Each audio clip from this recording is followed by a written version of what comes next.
हम तब चले गए जब मेरे पति ने मुझे बताया कि उसके साथ एक जिन लगा हुआ है, एक महिला जिन, और वह ईर्ष्यालु है। मैं जिन के बारे में जो कुछ जानता हूँ उसके बारे में, और हमारे जीवन में एक साथ रहने वाली चीज़ों के बारे में, और अपनी स्वास्थ्य समस्याओं के बारे में सोचना शुरू कर देता हूँ, और मेरा दिमाग दौड़ने लगता है। जैसा कि मैंने पहले कहा था, मेरा मानना है कि जिन मौजूद हैं, लेकिन मैंने उनके खुद को लोगों से जोड़ने के बारे में कभी नहीं सोचा था। मैं अपनी बाहों को अपनी छाती पर रखता हूँ और अधिक आरामदायक होने का प्रयास करता हूँ, और वह ईर्ष्यालु है। वह मेरी ओर देखता है, और मैं देख सकता हूँ कि वह सोच रहा है कि क्या मुझे सच बताना चाहिए। उद्धरण चिन्ह आप। मैं हंसता हूँ। मुझे, हाँ, उसने कहा कि वह तुमसे ईर्ष्या करती है, और वह हमारे लिए समस्याएं पैदा कर रही है। जैसे वह आपके स्वास्थ्य और मेरे व्यक्तित्व और अन्य चीज़ों को भी प्रभावित कर रही है। तो क्या ये जिन ही मेरे बीमार होने का कारण माना जा सकता है? पूछता हूँ। मुझे लगता है कि यह बेतुका है। क्या कोई बुरी आत्मा मेरी पीठ दर्द और प्रजनन संबंधी समस्याओं का कारण बन रही है? और यह बात उसने एक ऐसे आदमी से सीखी जिससे वह कभी नहीं मिला, जो चिकित्सक होने का दावा करता है। वह यही कहता है। उन्होंने मुझे अन्य बातें भी बताईं। मैं अपना हाथ ऊपर उठाता हूँ। नहीं, मैं जानना नहीं चाहता। इससे मुझे बेहद असुविधा हो रही है। कृपया इसके बारे में बात करना बंद करें, और कृपया मुझसे वादा करें कि आप इस आदमी के साथ कभी भी मेरी या हमारे परिवार की चर्चा नहीं करेंगे, और तुम उसे हमारे घर में कभी नहीं आने दोगे। वह मेरे चेहरे और सिर हिलाने पर आशंका देख सकता है। मैं वादा करता हूँ। मुझे खेद है कि मैं इसे लेकर आया। ये ठीक है, यह कोई समस्या नहीं है, लेकिन बस कृपया मुझसे वादा करें। ठीक है, मैं वादा करता हूँ। हम कुछ मिनटों के लिए शांत हैं। उन्होंने मुझे जो बताया है, मैं अभी भी उस पर काम कर रहा हूँ। मेरे लिए ये हास्यास्पद है कि एक आत्मा, एक महिला आत्मा, किसी भी तरह से कम नहीं, ने खुद को मेरे पति से जोड़ लिया है और हमारे लिए ऐसी समस्याएं पैदा कर दी हैं जिनका समाधान संभव नहीं है। वह चुप्पी तोड़ते हुए कहते हैं, मेरे पास रात्रिभोज की योजना है। मैं मंजूरी। ठीक है, अच्छा, मैं लूँगा और हम काट लेंगे। मुझे वैसे भी किराने की दुकान पर जाना है। पति के दोस्तों के साथ डिनर के लिए जाने के बाद, मैं एल को लेती हूँ, और हम उसकी पसंद के पूरी तरह से अस्वास्थ्यकर फास्ट फूड रेस्तरां में खाना खाने जाते हैं। जब हम सैंडविच और फ्राइज पर बातें करते हैं, तो मेरा दिमाग बार बार उस बातचीत पर जाता है जो मैंने पहले अपने पति के साथ की थी।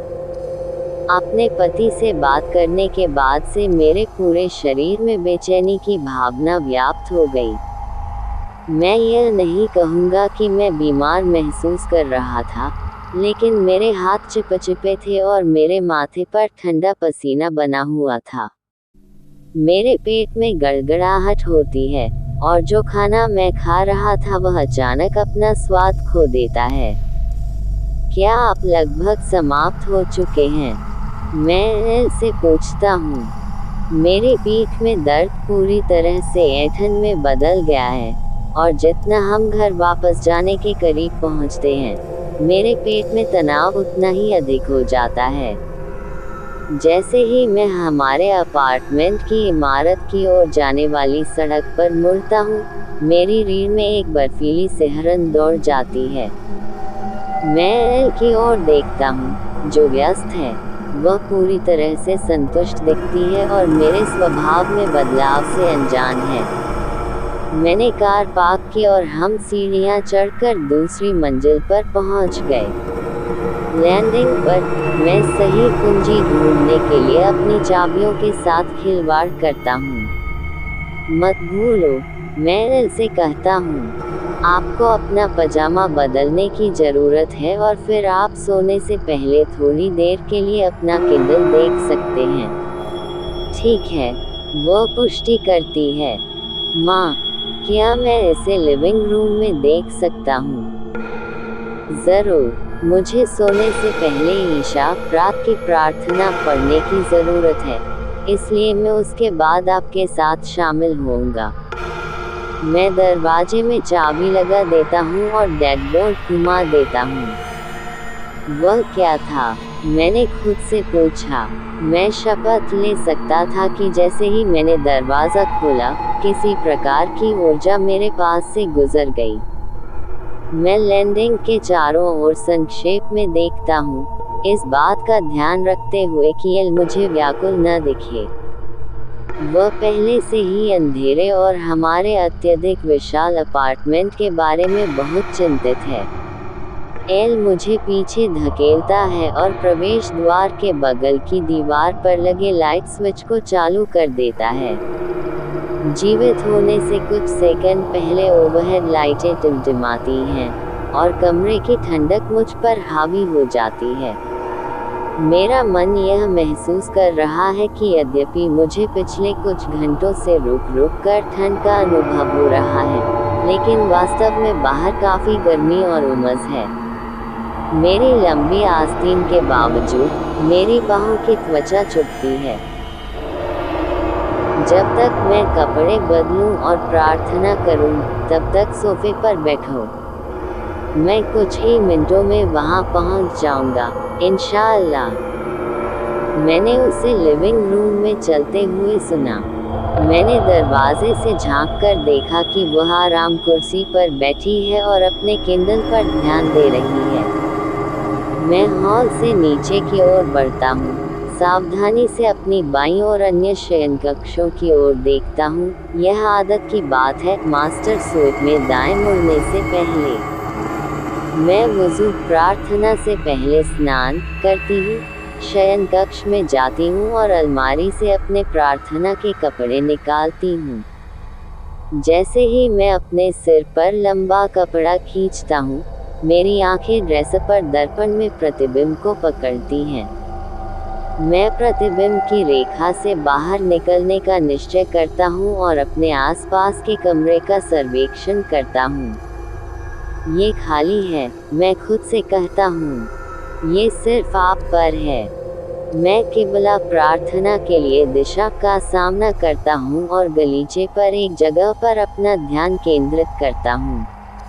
मेरे सीने में भारीपन के भाव के साथ मैं दरवाजे की ओर एक और कदम बढ़ाता हूँ और दालान में देखता हूँ। सब सामान्य दिख रहा है। मैं अपनी आंखें बंद कर लेता हूँ और धीरे धीरे सांस छोड़ते हुए अपना सिर पीछे झुका लेता हूँ। रुकना। अब आप अपने आप को मानसिक रूप से परेशान कर रहे हैं, लेकिन यहाँ मैं अपने शयन कक्ष में रोशनी जलाकर खड़ा हूँ और रोशनी वाले गलियारे की जांच कर रहा हूँ। क्या माँ, क्या आपकी प्रार्थना समाप्त हो गई? एल लिविंग रूम से कॉल करता है। अभी तक नहीं, मैं कुछ ही मिनटों में वहाँ पहुँच जाऊँगा। ठीक है, जल्दी करो, मैं अकेला हूँ। यह उसके कहने का तरीका है। मैं अब यहाँ अकेले बैठने में सहज नहीं हूँ। मुझे बस प्रार्थना करने की ज़रूरत है, बेबी। मैं जल्द ही वहाँ आऊँगा। अपने कंधे पर अंतिम नज़र डालते हुए, पर्याप्त रूप से आश्वस्त होकर कि कोई भी चीज़ मेरा पीछा नहीं कर रही है, मैं वापस शयन कक्ष में चला जाता हूँ। मैं प्रार्थना करने के लिए अपनी स्थिति लेता हूँ और सबसे आरामदायक दुआ प्रार्थना आह्वान में से एक, जिसे मैं जानता हूँ, कहता हूँ, औथु बिल्लाहि मिनल शैतानिर राजीम, और अपनी सलाह प्रार्थना शुरू करता हूँ। जैसे ही मैं सूरत अल फातिहा प्रार्थना की शुरुआत पढ़ना शुरू करता हूँ, ऐसा होता है।